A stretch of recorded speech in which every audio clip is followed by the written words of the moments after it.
ஹே what's up guys, squid game season 3யோட ending தான் எல்லாருக்குமே ஒரு ஹெவி லிஃப்டிங்காக இருந்திருக்குன்னு நினைக்கிறேன். நம்ம ஜிகான் டெத்துலாம் எதிர்பார்க்காத ஒரு விஷயம். பட் என்ன பண்ணுறதுங்க, எடுத்துக்கிட்டு தான் அது உண்மையிலே இந்த டெத்துலாம் நான் நினச்சி கூட பார்க்கல. பட் இருந்தாலுமே அந்த எண்டிங்கை அவங்க பர்ஃபெக்டாக கொடுத்துருப்பாங்க. ஸோ அந்த வகையில் இன்றைக்கி நம்ம ஸ்குட் கேம் சீசன் 3யோட எண்டிங் எக்ஸ்பிரஷன் பார்க்க போகிறோம். எண்டிங்கை பார்க்கறதுக்கு முன்னாடி நம்ம சில பல விஷயங்கள் பார்க்கணும். லாஸ்ட் கேமான ஃப்ளை ஸ்குட் கேம், இதில் மொத்தம் 3 இருக்கும். ட்ரையாங்கிள், ரெக்டாங்குலர் அண்ட் சர்க்கிள்னு. இந்த 3த்துலையுமே ஒவ்வொரு பிளேயரை எலிமினேட் பண்ணிட்டு அடுத்த லெவலுக்கு போயிட்டு இருக்கணும். ஸோ இதுக்கு டைம் லிமிட்டும் இருக்கும். அப்படியே அவங்க கடைசி லெவலுக்கு வந்துடுறாங்க. கடைசியாக நம்ம பிளேயர் 333 ஜிகான் பிளேயர் 222 குழந்தை மட்டும்தான் கடைசியாக இருக்காங்க. ஸோ இதில் யாராச்சும் ஒருத்தர் தான் எலிமினேட் ஆகணும். பட் நம்ம பிளேயர் 333 அவர் ஒரு பிளே பண்ணுவார் பாருங்க, இவன் நல்லவனா கெட்டவனான்னு நம்மளுக்கு புரிஞ்சிக்கவே முடியாது. பட் அது ஓரளவுக்கு நல்லா இருந்துச்சு, ஓரளவுக்கு க்யூசிட்டியாக இருந்துச்சு. இந்த குழந்தைய போட்டுருவானோ, ஸோ அந்தளவுக்கு வில்லனாக பண்ணி காமிக்கப்பட்டிருக்கும். ஸோ அது உண்மையிலே சூப்பராக இருந்துச்சு. அண்ட் லாஸ்ட்டாக நம்ம ஜிகானுக்கும் அந்த பிளேயர் 333 அந்த ஃபைட்டில் மேலே தொங்கிட்டு இருப்பாங்க. கோட்டு கிழிஞ்சு நம்ம பிளேயர் 333 இறக்குற மாதிரி காமிச்சிருப்பாங்க. ஸோ உண்மையிலே கொஞ்சம் கஷ்டமாக தான் இருக்கும். அண்ட் லாஸ்ட்டாக இந்த கேம் ஜெயிக்கணும்னா இவன் 2 பேரில் ஒருத்தங்க இறந்தாங்கணும். ஒன்று ஜிகான் இறக்கணும், இல்லை நம்ம அந்த குழந்தை இறக்கணும். கன்ஃபார்ம் ஜிகானுக்கு செகண்ட் தாட்டே கிடையாது. அவர் யோசிச்சு கூட பார்க்கல அந்த குழந்தை கொள்ளணும்னு. அவர் உடனே அவர் சாக ரெடியாக இருப்பார். சாதருக்கு முன்னாடி கரெக்டாக விஐபிஸ்லாம் எங்கே நிற்கிறாங்களோ அந்த இடத்த பார்த்து பேசியிருப்பாரு. நல்லா பார்த்துருப்பீங்க. அந்த பிளாக் ஸ்கின் கிட்ட தான் அவர் பேசியிருப்பாரு. ஏன்னா அவர் தெரியும் நம்ம ஃப்ரெண்டு மேன் அண்ட் விஐபிஸ்லாம் அங்கே பார்க்குறாங்கன்னு தெரியும். அதனால தான் அவர் வேணுமே அந்த விஐபிஸ் நிற்கிற இடத்த பார்த்து அவர் டைலாக்காக சொல்லியிருப்பாரு. நாங்களாம் குதிரை கிடையாது, நாங்களாம் மனுஷங்க அப்படின்னு அவர் விஷயம் பண்ணியிருப்பாரு. கொரியாவில் ஹார்ஸஸை செஸ் பீஸோட கம்பேர் பண்ணுவாங்களாம். ஸோ நம்ம ஜிகான் என்ன சொல்ல வராருன்னா, நாங்கள் உங்களோட பகடவே கிடையாது, நீங்கள் நினைக்கிறாமே நாங்கள் இருக்க மாட்டோம், எங்களுக்குள்ளேயே எமோஷன்ஸ் இருக்குன்னு அவர் சொல்கிற வகையில் அது காமிக்கப்பட்டிருக்கும். உண்மையிலே பர்ஃபெக்டாக இருக்கும். அண்ட் கேமராவை பார்த்து ஹியூமன்ஸ் ஆர் அப்படின்னு அவர் பிளாங்க் விட்டுருப்பாரு.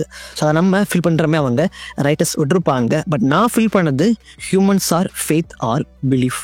பட் நீங்கள் என்ன பண்ணிங்க தெரியல, அது மாதிரி கிளக்காம பண்ணுங்கள். நான் ஃபீல் பண்ணது ஹியூமன்ஸ் ஆர் ஃபெய்த் பிலீஃப், நம்பிக்கை தான் அவங்களோட வாழ்க்கை அப்படின்னு நான் ஃபீல் பண்ணேன். பிகாஸ் யோசிச்சு பாருங்க, நம்ம ஜிகா இறந்து போயிட்டாரு. அந்த குழந்தைய அவங்க என்ன வேணால் பண்ணியிருக்கலாம், அப்படி கொண்டிருக்கலாம், இல்லைன்னா காசு கொடுக்காம ஏமாத்திருக்கலாம். நம்ம ஜிகா அந்த குழந்தை இன்னுமே வாழும், ஃப்யூச்சர் அந்த குழந்தை வாழணும் ஒரு நம்பிக்கையோடு அவர் இறந்து போயிருப்பார். அதான் நான் சொல்கிறேன் ஹியூமன்ஸ் ஆர் ஃபெய்த்துன்னு. பட் எல்லாமே ஒரு நம்பிக்கைன்னு நம்ம ஆஸ் அ ஃபேன்ஸாக நம்மளுக்கு அதை புரிய வச்சுருப்பாரு. ஸோ வாழ்க்கை ஒவ்வொரு நாளுமே நம்பிக்கை அடிப்படையில் தான் நம்ம வாழ்ந்துட்டு இருக்கோம்.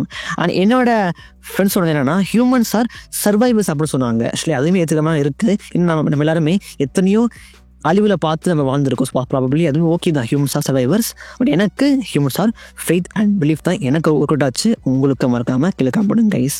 அண்ட் இப்படியே கடைசியாக நம்ம ஜிகானுமே மேலேருந்து கீழே விழுந்து சாக்ரிஃபைஸ் பண்ணிடுறாரு. உண்மையிலே பயங்கர ஹெபிலிட்டிங்காக இருந்துச்சு. கொய்யால் அப்படி அங்கே இருந்துச்சு. உண்மையிலே கஷ்டமாக இருந்துச்சு. ஆக்சுவலி அவர் ஜெயிச்சு விட போன போத கிடையாது. பிகாஸ் இவர் ஏற்கனவே காசு இருக்குது. இவர் காசோட மோட்டிவ் அந்த கேமில் வரவே இல்லை. அப்படி வந்திருந்தால் கன்ஃபார்ம் அவர் கீழே வந்திருக்க மாட்டார்.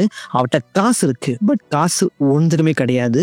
அதை அவர் போன சீசன்லேயே புரிஞ்சிருப்பார். காசு ஒரு மண்ணுத்துக்கும் பிரச்சனை கிடையாதுன்னு. ஸோ அதனால தான் தன்னை சாக்ரிஃபைஸ் பண்ணிக்கிட்டு அண்ட் நம்பிக்கை எல்லாரோட மனசுலேயும் அவர் வச்சுருப்பார். அண்ட் நம்ம நம்பர் லெவல் அந்த சோல்ஜர் கேரக்டருமே அண்ட் பிளே 240 எல்லா அந்த ரெக்கார்ட்ஸுமே அவங்க பக்கத்தில் அந்த பீரை ஊற்றி தீப்பத்தை வச்சு எல்லா ரெக்கார்டையும் அழிச்சிருவாங்க. ஸோ பார்த்துருப்பீங்க, அவங்க கன் ட்ரிகர் பண்ண போவாங்க, அந்த லைஃப்பை முடிச்சுக்கலாம் அப்படின்னு அந்த கன்னை ட்ரிகர் பண்ண போவாங்க. பட் நம்ம ஜிகா கொடுத்த நம்பிக்கை, அந்த குழந்தைய அவர் கொல்லாமல் அதை அவர் காப்பாற்றிருப்பார். அந்த நம்பிக்கை அந்த சோல்ஜர் மனசில் போய் தான் அவங்க வாழ்க்கையை முடிக்காமல் அதை கப்பிச்சிருப்பாங்க. ஸோ ஜிகன் அந்த பொண்ணுக்குமே ஒரு நம்பிக்கை கொடுத்துருக்காரு. ஸோ இந்த கொடூரமான உலகத்தில் சில பல மனுஷங்களும் இருக்காங்க, மனசாட்சியில் மனுஷங்க இருக்காங்கன்னு அந்த பொண்ணு புரிஞ்சுக்கிட்டு தான் அந்த பொண்ணு அங்கே தப்பிச்சு போயிருக்காங்க. ஸோ ஜிகான் எல்லாரோட மனசுலையுமே நம்பிக்கையை வச்சிருக்காரு, நம்ம உட்பட. ஸ்குட் கேம் நோக்கி தான் கோசர் படம் வந்துட்டு இருக்கு. ஸோ நிச்சயமாக இந்த இடத்துல நம்ம கிளம்பி ஆகணும் அப்படின்னு சொல்ல நம்ம ஹின்ஹூ ஃப்ரெண்ட் மேன் இந்த மொத்த எல்லாருமே செல்ஃப் டிஸ்ட்ரக்டிவ் மோடில் ஆன் பண்ணுறாரு. அது மட்டும் இல்லாமல் கடைசியாக போய் நம்ம ஜிகன் டெத்தையும் பார்ப்பாரு. அவர் ஜிகன் டெத்தை பார்க்கும்போது அவர் ஃபீல் பண்ணுவார். நீங்கள் நல்லா பார்க்கலாம், அவர் ஃபீல் பண்ணுவார். நம்ம அந்த இடத்துல என்ன பண்ணியிருப்போம் போது நம்ம ஃபீல் பண்ணியிருப்பார். அவங்க செம்ம ஹார்ட் டச்சிங்காக இருந்துச்சு. நம்மளே அங்கே இருந்து ஃபீல் பண்ணால் எப்படி இருக்கும் போது ஃபீல் பண்ணியிருப்பார். அழுதுக்க மாட்டார், பட் அவர் ஃபேஸில் நீங்கள் அந்த கஷ்டம் நீங்கள் அனுபவிக்கலாம். உண்மையிலே செம்மையாக காமிச்சிருப்பாங்க. அண்ட் கடைசியாக வின் பண்ண குழந்தை எடுத்துக்கிட்டு அவர் அங்கே அந்த கேமரா மாதிரியும் அண்ட் மொத்த ஐலாண்டுமே செல்ஃப் டிஸ்ட்ரிக்ட் மோடில் அழிமை காமிக்கப்பட்டிருக்கும். இதுக்குள்ளே நம்ம அந்த குழந்தை எடுக்கும்போது நம்ம ஜுன்கோ கஷ்டப்பட்டு அதை கண்டுபிடிச்சி உள்ள வந்திருப்பாரு. உள்ளே அவங்க அண்ணனே கன் பாயிண்டில் வச்சிருப்பாரு. பட் பேசியிருக்கே மாட்டாங்க. ஒரு சின்ன ஏதாச்சும் பேசாமல் காமிச்சிடலாம், எதையாச்சும் பேசுகிற மாதிரி காமிச்சிருக்கலாம், பட் காமிக்கவே இல்லை. அது கொஞ்சம் வருத்தமாக இருந்துச்சு. ஏன்னா கஷ்டப்பட்டுருக்காரு எத்தனை சீசனா, பட் ஒரு பேச கூட இல்லையா அப்படின்னு தோணுச்சு கைஸ். உண்மையிலே ஹின்ஹோ பேசியிருக்கலாம், பட் அவங்க பேசலை. அதோட அந்த மொத்த ஐலாண்டுமே டிஸ்ட்ராய் ஆகிடுது.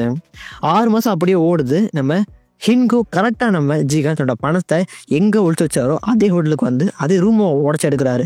கரெக்டாக ரூம் முதற்கொண்டு அவருக்கு தெரிஞ்சிருக்கு. எப்படி தெரியும் தெரியல. ப்ராபபிளி சீசன் 1 நம்ம ஜிகா ஜெயிச்சதுக்கு அப்புறம் ஜிகான் அவங்க உழவு பார்த்துருக்கலாம், இவன் ஏதாச்சும் குறைச்சி கொடுப்பா அப்படின்னு இவனை வந்து உழவு பார்த்துருக்கலாம். அதனால தான் நம்ம ஹின்ஹோ கரெக்டாக அந்த ஹோட்டலுக்கு போகிறார், கரெக்டாக ரூம் நம்பரை கரெக்டாக எடுக்கிறார். ஸோ ப்ராபபிளி அவரை உழவு பார்த்துருக்கலாம். எல்லாம் அந்த பணத்தை அள்ளி போட்டு அவர் கொண்டு போயிடுறாரு. அண்ட் இந்த பக்கம் நம்ம பிளேயர் 246க்கும் நம்ம லெவலுக்கும் ஒரு கொட்டி பேச்சுவார்த்தை போகும். பிளேயர் 246 உங்களை எங்கேயும் பார்த்தமா இருக்கு அப்படின்னு அவர் சொல்லியிருப்பாரு. ஸோ இவர் எதுவும் மறந்துட்டாரு, இவருக்கு நேம்லெஸ் ஆயிருக்கு. ப்ராபபிளி வந்து ஸ்குட் கேம் போனது மட்டும் ஒரு மாதிரி நினைக்கிறேன். ஆக்சுவலி எல்லாமே வந்திருக்க வாய்ப்பே கிடையாது. பிகாஸ் பொண்ணை வந்து அவர் நாங்கள் வச்சுக்கிறாரு. ப்ராபபிளி அந்த ஸ்குட் கேம் போனது விளையாடுனது தப்பிச்சது எல்லாத்தையுமே அவர் டோட்டலி மறந்துருக்கலாம். பிகாஸ் அவருக்கு அதிகமான பிளட் லெஸ் ஆச்சு, அதிகமாக ரத்தம் வந்து லெஸ் ஆச்சு. ப்ராபபிளி அதனால அவருக்கு நேம்லெஸ் ஆயிருக்கலாம். அண்ட் சின்ன பொண்ணுமே குணமாயிடுறாங்க, அவங்களோட உடம்புமே அப்படி நல்லா மாறிடுது. சோஜோட நம்பர் லெவல், அவங்களோட குழந்தையுமே சேனல் எங்கேயே காணப்பட்டிருக்கு அப்படின்னு தெரிஞ்சுக்கிட்டு அவங்க சேனல் வந்து காமிக்க ப்ராபபிளி சேனலுமே ஸ்குட் கேம் இருக்கலாம், யாரும் தெரியும். அண்ட் இந்த பக்கம் நம்ம டிடெக்டிவ் ஜுன்ஹூ போலீஸ் அப்படி வேணாப்பா, நான் இவ்வளோ விஷயம் பார்த்துட்டப்பா, எனக்கு போலீஸாக வேணும்னு சொல்லிட்டு அவர் அந்த போலீஸ் அப்படின்ட்டு ஒரு புது வேலை திட்டமே காமிச்சிருப்பாங்க. அண்ட் மிஸ்டர் சாய் கஷ்டப்பட்டு அந்த கடன் பார்த்தா வில்லன்னு சொன்ன அந்த சாய் வந்து இப்போதைக்கு அந்த மொத்த ஹோட்டலுமே ரெவென்ட் பண்ணி ஒரு புது வாழ்க்கை வாழ அவருமே ரெடி ஆகிறாரு. அண்ட் சின்கு வீட்டுக்கு போனால் அங்கே பிளேயர் 222 குழந்தை இருக்குது. அண்ட் அந்த குழந்தைகிட்ட கோல்டன் விஐபி கார்டு காமிக்கப்பட்டிருக்கும். அண்ட் பேங்க்ல போட்டு பார்த்தா அந்த 456 பில்லியன் வான் டேட் ஆயிருக்கு. ஸோ இது எல்லாமே போய் கிடையாது. பட் இவர் வந்து போலீஸ் டிடெக்டிவ் கரெக்டாக பின் நம்பரை போட்டிருப்பாரு, கரெக்டாக 0 போட்டிருப்பாரு. பட் நம்ம ஹின்கு நம்ம ஃப்ரெண்ட் மேன் அமெரிக்காவில் போய் நம்ம ஜீவனோட பொண்ணுக்கு அந்த விஐபி கார்டு கொடுத்துருப்பாரு, உங்கள் அப்பாவோட கடைசி பரிசு கொடுத்துருப்பாரு. பட் எப்படி இந்த பொண்ணு போடுவான் கரெக்டாக ப்ராபபிளி சொல்லிட்டு போயிருக்கலாம் கைஸ், என் ஃப்ரெண்ட் மாதிரி சொல்லிட்டு போயிருக்கலாம். பட் எப்படி இந்த பொண்ணு கரெக்டாக போடும் அந்த நம்பரை தெரியலையே. ஏன் அந்த பொண்ணுக்கு அவ்வளோ அறிவுமே தெரிய காமிக்கப்படல. அவங்க அப்பாவோட நம்பர் வந்து 456 தெரியுமான்னு தெரியல. ஸோ ப்ராபபிளி இப்படி பண்ணிப்பா தெரியல, அது சொல்லிட்டு போயிருக்கலாம். பட் என்ன பண்ண தெரியல கைஸ். அண்ட் அப்படியே அந்த ஜிகோட பொண்ணை பார்த்துட்டு நம்ம ஹின்கு ஃப்ரெண்ட் மேன் காலில் போய்ட்டு வகையில் அமெரிக்காவில் இடக்காட்சி கேம் விளையாடுவாங்க. அந்த கேம் விளையாண்டுருக்காங்க, ஃப்ரீ கேம் விளையாண்டுட்டு இருக்காங்க. ஸோ நம்ம ஹின்குவும் அந்த பொண்ணை பார்க்க முடிய போட்டிருக்கோம். அந்த லேடி செஸ்மேன் அவங்க பார்க்குறாங்க. அண்ட் லேடி செஸ்மேனுமே ஹின்குவை ரெகனைஸ் பண்ணுறது காமிக்கப்பட்டிருக்கு. 2 பேருமே கண்ணுக்கு பார்த்துக்கிறாங்க. ஸோ 2 பேருமே யார் தெரிஞ்சிருக்கு. ப்ராபபிளி ஹின்கு நம்ம அந்த லேடி செஸ்மேனுக்கு தெரிஞ்சிருக்கலாம். ஸோ இவன் ஹின்கு அடுத்து ஒரு புது கேமுக்கு ஹோஸ்டாக போகலாம். அதாவது அவர் இந்த வெளியிட போகிறான்ப்பா அப்படின்னு அவர் வேலையை விட்டுமே போகிற காமிக்கப்படலாம். பட் தெரியல. பட் இப்போதைக்கு அமெரிக்காலுமே ஸ்குட் கேம் இருக்குது. அங்கே மட்டும் கிடையாது, உலக நாடு எல்லாத்துலேயுமே ஸ்குட் கேம் இருக்க தான் போகுது. இந்தியாவிலையும் இருக்கலாம், யாரும் தெரியும், தேடி பாருங்க. அண்ட் இங்கே வேணா இருக்கலாம். ஸோ அதை காமிச்சிட்டு அந்த லோவர் எக்ஸ்பெக்ட் பண்ணிட்டு அவங்க முடிச்சிருப்பாங்க. பட் இதெல்லாம் ஓகே. பட் கொரியன் ஸ்குட் கேம் என்ன ஆச்சு, அதுக்கு என்ன ஆச்சு காமிக்கவே இல்லையே. அதோட நிலைமை யாருக்கு தெரியும். ப்ராபபிளி அதுக்கு ஒரு புது லீடருக்கு வந்து ஆரம்பிக்க காமிக்கப்படலாம், இல்லை அப்படியே விட்டுறமே காமிக்கப்படலாம். பட் கொரியன் ஸ்குட் கேம் என்ன தான் ஆச்சு அதை வந்து ஒன்றும் சொல்லலை. ப்ராபபிளி அதுவுமே பண்ண நினைக்கிறேன் கைஸ். அண்ட் இப்படியே ஒரு குட் எண்டிங் ப்ளஸ் பேட் எண்டிங்னு ரெண்டுத்தையுமே கலந்து கொடுத்துருப்பாங்க. ஸோ உண்மையிலே ஒரு ஃபுல்லாக சொல்ல முடியாது குட் எண்டிங்னு, அண்ட் ஃபுல்லாக பேட் எண்டிங் சொல்ல முடியாது, ரெண்டுமே கலந்த ஒரு எண்டிங் தான். ஸோ நீங்கள் நினைக்கிறீங்க இந்த எண்டிங்கை பற்றி மாற்றி நான் பண்ணுங்க. நான் உங்களை ஒரு ஆசம் பார்க்குறேன். And till bye.